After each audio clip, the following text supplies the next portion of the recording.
ঈশানের দেওয়া এই অসহ্য যন্ত্রণা সইতে না পেরে এবার হঠাৎ করে অসুস্থ হয়ে পড়ল ইন্দ্রাণী গাঙ্গুলি। হ্যাঁ বন্ধুরা, ভিডিওটা লাইক দিয়ে দেখতে থাকুন। যে মুহূর্তে কিনা সেদিন রাতে ইন্দ্রাণী গাঙ্গুলি নিজের এই অপমান অসম্মানটা সহ্য করতে না পেরে যখন দরজা বন্ধ করে বসে থাকে, ঠিক সেই মুহূর্তেই সকলেই মিলে বাইরে গিয়ে দরজা ধাক্কাতে থাকে এবং বলতে থাকে আয়ুষ যে মা তুমি আমার কথা শুনতে পাচ্ছ? মা তুমি দরজা বন্ধ করে বসে থাকলে এটার কি কোনো রকম কোনো আদৌ সুরাহা হবে বলো তো? তুমি এরকম করে চুপ করে রয়েছো কেন? মা তোমাকে তো এতটা শান্ত আমি কোনোদিনও দেখিনি। মা তুমি কেন আমার কথা শুনছো না? মা তুমি দরজাটা খোলো, আমার তোমার সঙ্গে কিছু জরুরি কথা আছে। মা আমরা সকলে মিলে বসে এটা একটা সমাধান করি। মা তুমি শুনতে পাচ্ছ? ঠিক সেই মুহূর্তেই যখন ঈশানও সেখানে চলে আসে এবং এসে বলতে থাকে যে মা তুমি কথা বলছো না কেন? মা তোমাকে এতটা গম্ভীর দেখলে আমাদের ভয় করে, তুমি সেটা বুঝতে পারো না? অন্যদিকে যখন আয়ুষ কিষানকে বলতে থাকে যে একদম না, একদম ন্যাকামো করবি না, এখানে এখানে তুই এসেছিস কেন বলতো? তোকে কে বলেছে এখানে আসতে?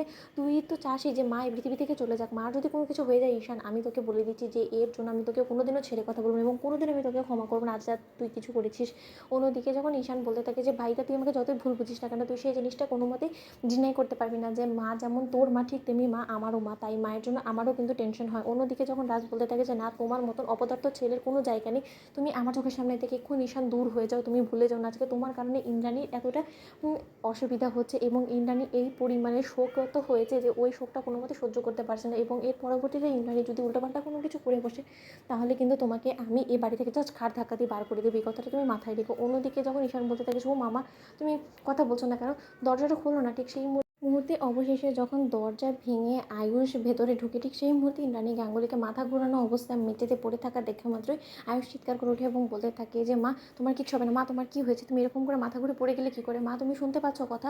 অন্যদিকে যখন ইন্দ্রাণী গাঙ্গুলি কোনোরকম কোনো সারা শব্দ না পাওয়া মাত্রই যখন অবশেষে ডক্টরকে বাড়িতে ডাকানো হয় এবং ডক্টর বলতে থাকে উনি হয়তো অনেক বেশি একটা পেয়েছে, তাই হয়তোবা সেই শকটাই সে সহ্য করে উঠতে পারেনি দেখেই সে হয়তোবা এতটা অসুস্থ হয়ে পড়েছে এবং এই মুহূর্তে ওনার আর সামনে এমন কোনো কিছু সিন ক্রিয়েট যাতে না হয় সেদিকটা আপনাদেরকেই খেয়াল রাখতে হবে, কারণ ওনার জন্য এই মুহূর্তে উত্তেজনাটা কোনো মতেই ঠিক না।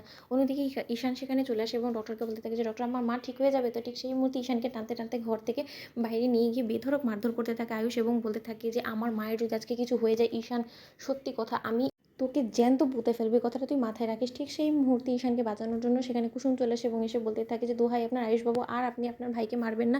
আপনাদের মধ্যে এরকম সম্পর্ক আমি কোনোদিনও দেখিনি। আপনি আজ অবধি কোনোদিনও ঈশানবাবুর উপরে হাত তোলেনি, আজকে আপনি এরকম অবধি পর্যায়ে পৌঁছে গেছেন যে আপনি আপনার ছোটো ভাইকে মারছেন। ঠিক সেই মুহূর্তেই আয়ুষ বলতে থাকে যে সব নষ্টের মূলে আছো তুমি, আজকে আমার মায়ের অসুস্থতার জন্য তুমি দায়ী একমাত্র কুসুম, এবং তোমার যে আমি কী হাল করবো তুমি সেটা হয়তো কল্পনাও করতে পারছো না। তুমি কি মনে করেছো যে আমি তোমাকে ক্ষমা করে দেবো? এই আয়ুষ গাঙ্গুলির ক্ষমা পাওয়া এতটাও সহজ না। তোমার জীবনটা আমি রীতিমতো নরকে পরিণত করে দিব। আজকে তুমি সকলের সামনে আমার মাকে মাথা নত করতে বাধ্য করেছো। তো বন্ধুরা লাইক এবং শেয়ার করে সাবস্ক্রাইব করতে ভুলো না।